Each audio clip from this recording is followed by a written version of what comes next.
नमस्कार, जय हिंद, जय भारत, जय गौ माता, जय गोपाल। हमारे सभी दर्शकों का यूट्यूब चैनल जहांगीर शेखावाटी पर स्वागत है, अभिनंदन है। बिदासर शहर में आज पावन पुनीत दिन है। बिदासर इस शहर के धरा के लिए और सभी कस्बे वासियों के लिए, क्योंकि संपूर्ण भारतवर्ष की गौ माता के प्रति अपना सब कुछ न्योछावर करने वाले शिवराज सिंह जी शेखावत संत गौ सेवक, जो कि लगातार 11 दिसंबर 2021 को इन्होंने अपनी यात्रा है वो शुरू की थी तमिलनाडु के रामेश्वर से। और रामेश्वरम वो ऐसा स्थान है जो श्री राम भगवान लंका चढ़ाई जो करने के लिए गए थे, तो उसी रामेश्वर से उन्होंने लंका चढ़ाई से पहले बाबा शिव जी को, उन्होंने भोले को मनाया था वहाँ रामेश्वरम में। तो अभी आज इनका बिदासर में आगमन हुआ है। हम महाराज श्री से जानना चाहेंगे कि आपका सर्वप्रथम तो परिचय दीजिए, क्योंकि दर्शकों को यही पहले चिंता होती है कि महाराज श्री कौन है, कहाँ से हैं, क्या आपका बैकग्राउंड है, उसके बारे में बताइए। जय गौ माता, जय गोपाल। और महाराज श्री आपके सामने। जय गौ माता, जय गोपाल। मैं शिवराज सिंह सूरपुरा, जयपुर राजस्थान से, और क्वालिफिकेशन में सॉफ्टवेयर इंजीनियर हैं। उसके बाद में 5 साल जॉब की, 2 साल वेब डेवलपमेंट में, 3 साल high tech mineral and chemical company में। उसके बाद में अचानक ठाकुर जी की कृपा से मन में ऐसा भाव जागृत हुआ और गौ माता के लिए निकल चुके। 11 दिसंबर 2021 को रामेश्वरम से यात्रा स्टार्ट की है। गौ माता की रक्षा हो, गौ संरक्षण हो, गौ संवर्धन हो, उसके लिए। और अभी तक 16 महीने से ज़्यादा वक्त हो चुका है यात्रा को। 16 राज्य की यात्रा हो गई, 17वां राज्य में अभी यात्रा चल रही है। तमिलनाडु, आंध्र प्रदेश, तेलंगाना, महाराष्ट्र, छत्तीसगढ़, उड़ीसा, पश्चिम बंगाल, झारखंड, बिहार, यूपी, उत्तराखंड, हिमाचल, जम्मू कश्मीर, पंजाब, हरियाणा, दिल्ली होते हुए यात्रा अभी राजस्थान में चल रही है। और अभी देशनोक करणी माता के दर्शन के लिए जा रहे हैं। और यात्रा का मुख्य उद्देश्य, जैसे कि आपको पता ही है, आए दिन गौ हत्या हो रही है, तो सभी का प्रयास रहता है और उसी प्रयास को मैं अपने अनुरूप और बढ़ा रहा हूँ कि गौ हत्या पे रोक लगे। गौ माता को एक राष्ट्रीय दर्जा मिलना चाहिए। जितनी भी गौशालाएं हैं वो देसी गोवंश को अधिक से अधिक बढ़ावा दे और सभी गौशालाएं नस्ल सुधार पे कार्य करें। किस तरीके से हम भारत में रहकर भी गौ माता के लिए आज ये प्रयास कर रहे हैं, जो हमें नहीं करना चाहिए, क्योंकि भारत है वो एक अग्रणी, संपूर्ण विश्व के अंदर एक संपूर्ण विश्व को दिखाने के लिए अग्रणी देश रहा है। तो आज गौ माता के प्रति हमें इतना क्यों करना पड़ रहा है, जबकि एक सूडान है, अलग अलग हम देश मान सकते हैं, वहां गौ माता को इतना अच्छी तरीके से पाला जाता है कि गौ माता की वहां अगर एक बार भी आप जाते हो तो मान सकते हो कि अपना भारत कहीं उस गौ माता से पीछे है, जो हमें आज ये प्रयास करने पड़ रहे हैं। इसका क्या कारण है? ये हमारे लिए बड़े दुर्भाग्य की बात है। जैसा आप बोल रहे हो एकदम सच है कि हिंदुस्तान में रह के हमारे को गौ माता के लिए पदयात्रा करनी पड़ रही है कि गौ हत्या बंद होना चाहिए। इसमें हमारे जितने भी लोग हैं सभी का दोष है, चाहे वो पॉलिटिशियंस हो चाहे कोई भी हो, क्योंकि उन्हों के कारण ही आज गोवंश की तस्करी हो रही है। उन्हों की मिली जुली है, इसलिए गो तस्करी हो रही है। नहीं तो यदि वो सब अगर प्रयास करे तो गो तस्करी होगी ही नहीं। उनकी परमिशन के बिना कुछ काम होता ही नहीं है। इसके लिए हमारे जितने भी हैं, मैं सबसे पहले पेरेंट्स को जिम्मेदार ठहराता हूँ, क्योंकि वो अगर बचपन से यदि गौ माता के प्रति बच्चों में ऐसे संस्कार पैदा करें कि गौ माता है, इसको आप पूजा किया करो, इसकी सेवा किया करो, इसकी आराधना किया करो, तो वो बच्चे बड़े होके कभी भी गौ माता के खिलाफ ऐसी साजिश ना करेंगे। क्योंकि वो ही बच्चे बड़े होके पुलिस बनते हैं, डॉक्टर बनते हैं, एडवोकेट बनते हैं, पॉलिटिशियंस बनते हैं। यदि हम बचपन से ही उनमें अच्छे संस्कार देंगे तो वो गौ माता की सेवा करेंगे। गौ माता से भरी हुई जब गाड़ी जा रही होगी तस्करी के लिए तो उसको रोकेंगे। तो पेरेंट्स का बहुत बड़ा रोल है इसमें। इसलिए बच्चों को बहुत अच्छे संस्कार देने चाहिए गौ माता के प्रति, क्योंकि यदि गौ माता है तो हमारा धर्म है, यदि गौ माता नहीं रही तो हमारा धर्म नहीं रह पाएगा। और बिना गौ माता के हम अपने जीवन की परिकल्पना भी नहीं कर सकते। यदि गौ माता नहीं रही तो पक्षी नहीं रहेंगे, जीव जंतु नहीं रहेंगे, ये पानी नहीं रहेगी, ये हवा नहीं रहेगी, या मिट्टी की खुशबू नहीं रहेगी, गौ माता नहीं रहेगी। तो गौ माता की रक्षा करना हमारा सबका परम कर्तव्य है। गौ माता किसी धर्म विशेष की नहीं है, गौ माता सभी की है। गौ माता जब दूध देती है, जब वो ये नहीं देती कि है ना मेरा दूध सिर्फ हिंदू पीगा, मुस्लिम पीगा, सिख या ईसाई जो भी पीगा, वो सभी को अपना बराबर संतान मानती है। तो हम गौ माता को अपनी माँ क्यों नहीं मानते? क्योंकि जिस तरह बच्चे को जन्म देते वक्त माँ 9 महीने तक अपने गर्भ में रखती है, ठीक उसी प्रकार गौ माता भी अपने बच्चों को 9 महीने तक गौ माता अपने कोख में रखती है। और यदि पूरी सृष्टि में हम सबको गौ माता का जो शब्द है वो दिया है तो वो गौ माता ने दिया है। क्योंकि हर व्यक्ति या फिर जो भी जीव जंतु है, उनके जब भी बच्चे पैदा होते हैं तो सिर्फ और सिर्फ मात्र एक गौ माता ऐसी है जिनकी संतान, बछड़ा हो या बछड़ी हो, उसकी पहली पुकार माँ होती है। उसके अलावा चाहे मनुष्य का भी बच्चा हो तो पैदा होते ही रोने लग जाता है या और कुछ हरकतें करता है, लेकिन माँ शब्द कभी नहीं उच्चारण करता। और जो भी जीव जंतु है उनकी अलग अलग पुकार होती है, लेकिन सिर्फ और सिर्फ गौ माता के जो बछड़े या बछड़ी होती है वो पहला उच्चारण माँ शब्द का करते हैं। आपकी बैकग्राउंड फैमिली एक क्षत्रिय धर्म के हिसाब से है, शेखावत राजपूत समाज से बिलोंग करते हो आप, तो किस तरीके से एक इंजीनियरिंग की पढ़ाई की आपने, तो कहीं ना कहीं कैलकुलेशन बैठता ही नहीं है धार्मिक और इंजीनियरिंग के अंदर, तो किस तरीके से आपके ये मन में एक श्रद्धा जगी और कहाँ से आपको ये दिमाग में आया कि हमें इस मामले में आगे बढ़ना चाहिए सब कुछ छोड़ छाड़ के? मेरा जो बैकग्राउंड है जैसा आप बता रहे हैं उस हिसाब का ही है बिल्कुल, लेकिन पहली बात, क्षत्रिय कहलाने के लायक कौन है? क्षत्रिय कहलाने के लायक मेरी नजरों में वही व्यक्ति है जो गौ की और ब्राह्मण की रक्षा करता हो, या कहीं पे अन्याय हो रहा हो उसके खिलाफ यदि वो आवाज उठा रहा है तो वो क्षत्रिय कहलाने के लायक है, अन्यथा वो क्षत्रिय कुल में भी जन्म लेके क्षत्रिय कहलाने के लायक नहीं है। और दूसरी बात, आपने कहा कि आपके मन में भाव कैसे जगे, तो इसमें मेरे घर का बहुत बड़ा रोल है, मेरे पिताजी का, क्योंकि वो बचपन से ही मेरे को खाटू श्याम जी के प्रोग्राम वगैरह होते थे, भजनों का सत्संग होते थे, वहां पे मुझे ले जाते थे, तो मेरे अंदर बचपन से ही वो भक्ति भाव का माहौल रहा है, उसी के बीच में मैं पला हूँ। तो जब भी खाटू श्याम जी जाते हैं तो मन में यही विचार होता है कि श्याम प्रभु को धरती पे लाने वाली गौ माता है। जितने भी बहुत सारे देवी देवता ऐसे हैं जिनको धरती पे लाने वाली गौ माता है। करणी माता गौ सेवा कर सकती है, जीर्ण माता कर सकती है, जम्बाई माता गौ सेवा कर सकती है, तेजाजी गौ रक्षा कर सकते हैं, पाबू जी कर सकते हैं, ना जाने कितने हैं देवी देवता हुए हैं, वो सब कर सकते हैं गौ रक्षा। तो हमें भी कुछ ना कुछ जीवन में प्रयास करना चाहिए कि गो तस्करी पे रोक लगे, गो हत्या पे रोक लगे। मैं ये नहीं बोलता कि मेरी यात्रा के दौरान सब कुछ हो जाएगा, लेकिन मैं ये अवश्य कहता हूं कि मैं जो प्रयास कर रहा हूं उससे कुछ ना कुछ बदलाव आएगा। वर्तमान के अंदर आप लगातार ये यात्रा पे अनवरत जारी रह रहे हैं, 16 स्टेट की आपने यात्रा कर चुके हैं, 9,500 किलोमीटर की अपना पद यात्रा आप पूरी कर चुके हैं और वर्तमान में आप चूरू जिले के थली अंचल में बिदासर इस शहर में आज आपका पहुंचना हुआ है। आगामी आप रतनगढ़ तहसील की ओर निकलेंगे, तो वर्तमान में हम कह सकते हैं कि मोदी युग है। अभी जो सरकार है वो नरेंद्र मोदी सरकार है, भाजपा की, जो सभी लोग चाहते हैं कि एक हिंदू धर्म की अभी डेवलप हो सकता है तो हो सकता है, फिर आने वाले टाइम में हिंदू धर्म वो डेवलप नहीं हो सकता। लेकिन कहीं ना कहीं ये कमी क्यों महसूस हो रही है आज सनातन धर्म के प्रति लोगों को? इसके लिए मैं सरकार को जिम्मेदार नहीं ठहराऊंगा, क्योंकि हर चीज का जिम्मा सरकार ने नहीं ले रखा जी। हम भी कुछ ना कुछ जिम्मेदारी उठाएंगे। यदि हर व्यक्ति गौ माता को अपने आंगन में, एक व्यक्ति एक गौ माता को अपने आंगन में रखेगा तो सरकार कुछ भी प्रयास कर ले, गौ तस्करी होगी नहीं, क्योंकि गोवंश कोई सड़कों पे नजर आएगा ही नहीं। क्यों हम हमेशा हर चीज के लिए उन पे जिम्मेदार रहते हैं? हम भी तो कुछ कर सकते हैं ना। तो हमें सबको अपना प्रयास करना चाहिए। वो बात की बात है कि सरकार क्या करती है क्या नहीं करती, लेकिन हम तो संभवतः हमारा प्रयास करें। यदि एक व्यक्ति एक घर में गोवंश को रखेगा तो बहुत बदलाव आएगा और गौ तस्करी की नौबत ही नहीं आएगी, सड़कों पे नजर नहीं आएगी गौ माता। कहीं ना कहीं आपको बदलाव दिख रहा है, क्योंकि अभी जो युवा जनरेशन है, हम कह सकते हैं कि पहले मोबाइलों के अंदर लोग बाग फिल्म है या और जो फुअर संगीत है वो देखते थे। आजकल कहीं ना कहीं हर मोबाइल के अंदर धार्मिक प्रवृत्ति के लोग, हम कह सकते हैं, मंदिरों से जुड़ रहे हैं, धार्मिक यात्राओं से जुड़ रहे हैं, उनकी मोबाइल की रिंगटोन चेंज हो चुकी है, उनका स्टेटस चेंज हो चुका है। तो कहीं ना कहीं आपको दिख रहा है बदलाव आ रहा है भारतीय संस्कृति में, वापस प्राचीन समय में हम जा रहे हैं। बिल्कुल, जो यंग जनरेशन के युवा है मैं उनको बहुत बहुत साधुवाद देता हूं, क्योंकि यंग जनरेशन के जितने नौजवान हैं वो इस परिवर्तन में शामिल हो रहे हैं, गौ सेवा भी कर रहे हैं। और जैसे कि यंग जनरेशन वाले अगर वो डेयरी फार्म कर रखे थे तो पहले वो HF गाय को रखते थे, जो कि गाय कहलाने के लायक ही नहीं है जी। अब वो लोग बाग देसी गोवंश को रख रहे हैं अपनी डेयरी में और उन पे नस्ल सुधार का कार्य कर रहे हैं। और जब युवा इस कार्य को कर रहे हैं तो मुझे बहुत खुशी होती है, क्योंकि बहुत अच्छा परिवर्तन आएगा। और बहुत धार्मिक जितनी रैलियां हो रही है, अभी रामनवमी की मैंने अटेंड की सीकर में, उसके बाद में हनुमान जन्मोत्सव की मैंने शोभा यात्रा अटेंड की उदयपुर वाटी में।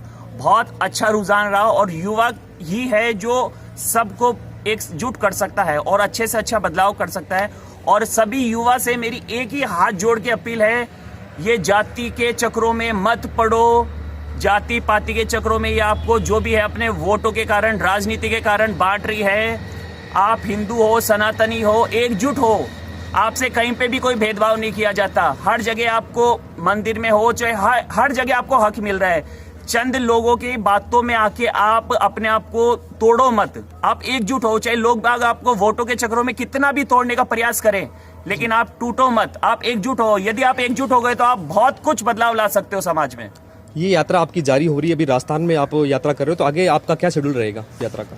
अभी देशनो करणी माता के जाएंगे, उसके बाद में नौखा होते हुए नागौर, जोधपुर, पथमेड़ा, उसके बाद में गुजरात है, महाराष्ट्र के 3 ज्योतिर्लिंग बाकी है, एमपी बाकी है, मध्य प्रदेश, फिर मथुरा वृंदावन, और यात्रा अपने जनवरी 2024 में कुंभ होगा प्रयागराज में, वहां पे जाके यात्रा को विश्राम मिलेगा। तो कहीं ना कहीं आप लगातार इस धार्मिक मामले में रच बच चुके हो, गौ माता के प्रति आपका आशीर्वाद और आपको मिल चुका है, मिल भी रहा है, तो क्या आपको सहयोग मिल रहा है सभी से, भारतवासियों के सभी स्टेट से, गौ सेवकों से? सहयोग मिल रहा है, लेकिन जिस स्पीड से मैं चाहता हूं उस स्पीड से नहीं मिल रहा, क्योंकि ये हिंदुओं की विडंबना है कि हिंदू का ही साथ नहीं देते। दूसरे धर्म वाले उनके धर्म के लोगों का बहुत सपोर्ट करते हैं, लेकिन ये हिंदुओं की विडंबना है, वो हमारा कभी सपोर्ट नहीं करते। लेकिन मुझे उससे कोई फर्क नहीं पड़ता, मतलब मैं अपना जो प्रयास है अंतिम सांस तक करूंगा। युवाओं का देश है, क्योंकि भारत में अभी जो जनसंख्या वृद्धि हुई है, चीन को पछाड़ दिया भारत ने, और युवाओं में टॉप में है, पूरे वर्ल्ड के अंदर युवाओं का देश है। तो कहीं ना कहीं हमें विरोध करना चाहिए युवाओं को कि आज जो बर्फी होती है उसमें जो अर्क होता है, वो कहते हैं कि गाय की आंख का अर्क होता है।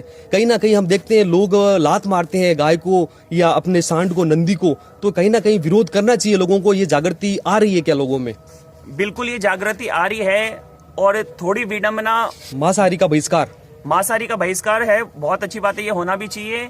और जितने युवा हैं वो अपने स्तर पे बहुत अच्छी गौ सेवा कर रहे हैं।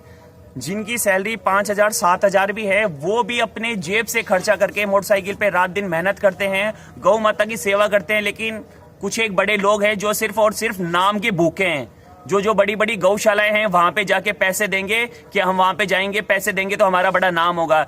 लेकिन उनको शर्म आनी चाहिए, ऐसे गौ सेवक जो पूरे रात दिन गौ माता की सेवा करते हैं, जिनको पेट्रोल के पैसे भी जेब से लगाने पड़ते हैं, उनकी वो लोग सहयोग नहीं करते। तो कम से कम उनको थोड़ा सा एहसास होना चाहिए इस चीज का कि जो असली में फील्ड में काम कर रहा है उन युवाओं का अधिक से अधिक वो सहयोग करे। कम से कम इतना तो कर सकते हैं कि उनको पेट्रोल के पैसे दे दे, दवाइयों के पैसे दे दे। कहीं ना कहीं आपको क्या उम्मीद है, क्योंकि राजस्थान तो वीरों की धरती रहा है, श्रृंगार है ये धरती का, राजस्थान स्वर्ग है पूरे राजस्थान, पूरे वर्ल्ड के अंदर। तो अभी राम मंदिर के अंदर सबसे ज्यादा चंदा गया है वो इस राजस्थान की धरा से ही गया है, पत्थर जा रहा है वो राजस्थान की धरा से ही जा रहा है। तो किस तरीके से आपको राजस्थान के प्रति लगाव और राजस्थान के यहाँ के जो रहवासी है उनके प्रति आप क्या संदेश देना चाहोगे अपनी इस यात्रा के माध्यम से? मैं उनसे यही संदेश देना चाहूंगा कि ये जो धरती है ये वीरों की, सूरों की धरती है, इस चीज को आप पहचानो। महाराणा प्रताप भी इसी धरती से निकले हुए हैं, तो आप वैसे महाराणा प्रताप क्यों नहीं बन सकते? क्यों हमेशा उनका ही यश गुणगान होता है? वो उस काबिल थे, लेकिन आप भी तो उस काबिल बन सकते हो। उन्होंने भी इसी धरती पे जन्म लिया है और आपने भी इसी धरती पे जन्म लिया है, तो आपको, आपके अंदर वो शौर्य, वो वीर्य, वो तेज उत्पन्न होना चाहिए। और इसका एक मैं छोटा सा कारण ये भी मानता हूं कि पहले जब महिलाएं अपने गर्भ में बच्चा रहता था उस टाइम देसी गोवंश का दूध पीती थी, और आज की महिलाएं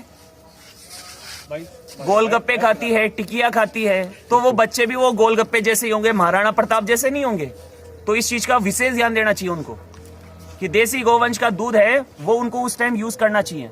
एक तो युवाओं में जो आजकल एक भ्रांति चल रही है कि हम उसके जैसे कर लें, उसके जैसे पढ़ लें, लेकिन कुछ ना कुछ आप बोल रहे हो कि इंसान को खुद चेंज होना पड़ेगा। जैसे अपनी धार्मिक सनातन धर्म को आगे बढ़ाने के लिए जैसे मोली है, तिलक है, गले में तुलसी की माला है, गौ माता की सेवा है, तो कहीं ना कहीं आपको लग रहा है कि युवा इस ओर जा रहे हैं? इस ओर धीरे धीरे जा रहे हैं, तिलक भी लगा रहे हैं, माला भी पहन रहे हैं, लेकिन उसके पीछे जो नियम कायदे होते हैं वो धीरे धीरे अच्छे ढंग से निभाए तो बहुत अच्छा है। और आएगा, परिवर्तन आएगा जब वो तिलक लगाना स्टार्ट किए, वो मोली बांधना स्टार्ट किए हैं। क्योंकि काफी लोग ऐसे हैं, यंग जनरेशन वाले सिगरेट पीते हैं तो उसको बोलते हैं हम, हमारा स्टैंडर्ड बढ़ रहा है। तो वो सोच अब धीरे धीरे बदल रही है कि हम सनातन प्रेमी हैं तो हम वो दिखाएंगे। तो बहुत अच्छा बदलाव आ रहा है, और मैं उम्मीद करता हूं कि आने वाले कुछ एक वर्षों में जो हम चाहते हैं वो बदलाव बहुत जल्द हमें दिखने को मिलेगा। क्योंकि ये सवाल आपसे इसलिए था क्योंकि आप भी युवा और आपके साथ जो टोलियां चल रही है युवाओं की चल रही है, इसलिए आपसे ये सवाल था। और बहुत बहुत आपको शुभकामनाएं, आपको बधाई इस बिदासर की पावन धरा से, जो बिदासर की धरा सेठ साहूकारों की धरा रही है, और सभी गौ सेवकों से आपको यहाँ बराबर सहयोग और रसमोस मिल रहा है। अभी आप गणेश गौ सेवा संस्थान के अंदर आज पहुंचे हैं, जिसमें आप देख सकते हो यहाँ हमारा श्री गौ सेवा के संचालक और साथ में जो युवा गौ सेवा के बिदासर से अभी नाम चल रहा है इनका, प्रशांत सोनी, और काफी लंपी वायरस के अंदर इन्होंने काफी सहायता की है गौ सेवा के प्रति। और बिदासर बिदासर के समस्त गौ सेवकों, और काफी कुछ यहाँ बदलाव आया भी है। हमारे साथ में है, ये लाडनू से हैं और बहुत अच्छी, मतलब छोटी सी उम्र में गौ सेवा कर रहे हैं। हमको इनसे सीख लेनी चाहिए कि हम पढ़ाई भी कर रहे हैं, गौ सेवा भी कर रहे हैं, अपने धर्म की रक्षा भी कर रहे हैं। तो छोटे छोटे बच्चों से आप कुछ इस वीडियो को देख के सीखिए अपने जीवन में। तो आप देख सकते हो, ये थे हमारे चैनल के माध्यम से हमने आपको बतलाया है युवा महाराज श्री संत श्री शिवराज सिंह जी शेखावत। कहीं ना कहीं इनके पास कोई बड़ाई नहीं है, इनके पास सिर्फ गौ माता का धन है। अगर आप ले सकते हो तो गौ माता का धन लीजिए, गौ माता की सेवा कीजिए। कहीं ना कहीं आप इनके साथ जुड़कर नहीं रहना है कि मेरे साथ जुड़कर चलो। आप अपने घर में आप गौ माता आए तो उसको बिल्कुल तिलक कीजिए, उसको प्रणाम कीजिए, रोटी दीजिए। यही इनका आशीर्वाद है। देसी जो नस्ल है हमारी, गिर जो गाय है हमारी, राठी जो देसी नस्लें हैं, उनको कहीं ना कहीं बराबर रिस्पॉन्स मिलना चाहिए, बराबर उनको प्रोग्रेस मिलनी चाहिए। तो अमेरिकन गाय हमें नहीं रखनी है, यही महाराज श्री का संकल्प है। और गौ हत्या वो बंद होनी चाहिए, गौ माता को राष्ट्रीय माता का दर्जा मिलना चाहिए। ये इसी संकल्प के साथ अपनी भारत की जो पदयात्रा है वो सुचारू रूप से चला रखी है। तो यहाँ वर्तमान में गौशाला संचालक है, उनका स्वागत अभिनंदन करेंगे। कृष्णानंद जी साध स्वागत अभिनंदन करते हुए युवा गौ सेवक संत श्री शिवराज सिंह जी शेखावत का, और इनके साथ एक युवा 18 साल का युवा जुड़ा है गौ सेवा के प्रति अपनी सच्ची लगन के साथ। इनका भी स्वागत कर रहे हैं। जय गौ माता, जय गोपाल। जय गौ माता, जय गोपाल, जय गौ माता, जय गोपाल। तो महाराज श्री, किस तरीके से आपको लग रहा है कि आपकी ये गौ सेवा गौशाला है वो आज पावन हो गई है?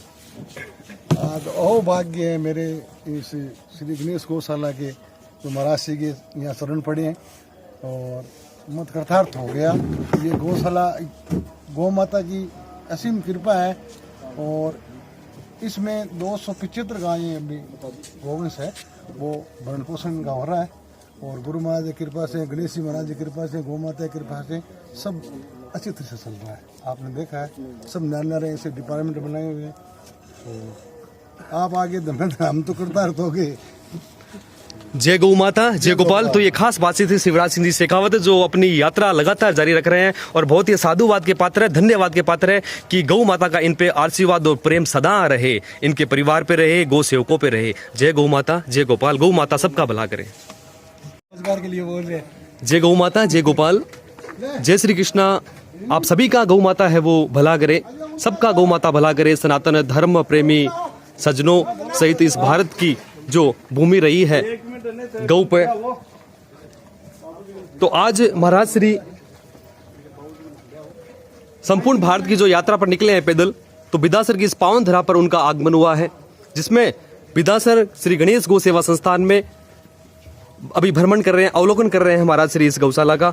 और आप देख सकते हो गोपुत्र सेना सहित बिदासर के या गो प्रेमी इकट्ठे होकर महाराज श्री के लगातार सुबह से साथ बने हुए हैं। और गणेश गौ सेवा संस्थान में महाराज श्री है वो गौशाला का अपने गोपुत्र साथियों, गौ सेवक साथियों के साथ बराबर भ्रमण करते हुए यूट्यूब चैनल जांगीड़ शेखावाटी पर हम आपको ये दिखा रहे हैं।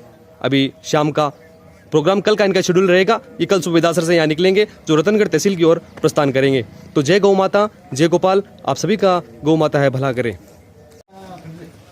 शाम का रात में बार काटना, दिन में बार काटना, दिन में दे मन मामा चल पुत्री छोड़ जा भाई इंतै ला भाई कैसे बोल के पुत्री हमारे कट्टू आवाज दे दे 5 से टाइम खड़ी रही ने मुल्ला लियो मार के बोल दी।